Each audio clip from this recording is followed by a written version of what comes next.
Saturday evening, it's bitterly cold out there. That wind chill is making it feel really cold. The wind is only slowly easing. It has eased, but it's still very strong. A cold night ahead, down to 2 or 3 degrees. So for those without power, and there's over 200,000 people without power still, it is going to be a cold night ahead. So check in on people, especially vulnerable and elderly people, to make sure that they have a way of keeping warm. The good news on the weather front is things are improving even more. So Sunday will be still very breezy, but not as strong as today. Good sunny spells actually. There will be some cloud, but good sunny spells. Great drying weather, really good drying weather, but cold. Again, the wind chill is going to make it feel cold, so it is going to be cold tomorrow.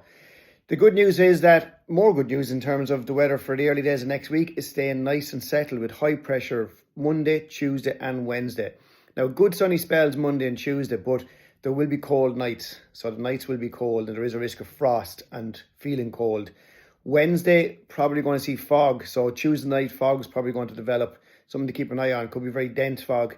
It's up to Thursday, still looking fairly settled. It's a little bit uncertain beyond Thursday. At the moment, it's not looking too bad for Friday.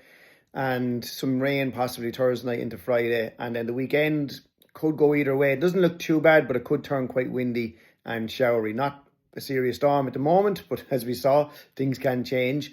But at the moment, it looks good up at least until pretty much up until Thursday lunchtime.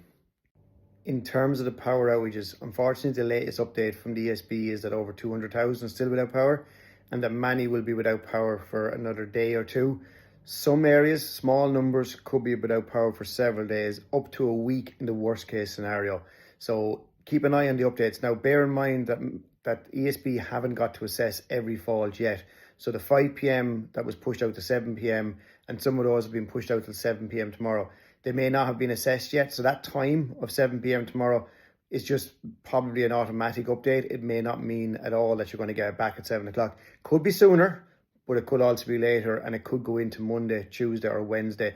So especially those in rural areas with small outages, you might have to prepare for power outage to continue through a few days. So sorry to hear that there's a lot of people still without power. It's had a significant impact and will have, unfortunately, for a few more days.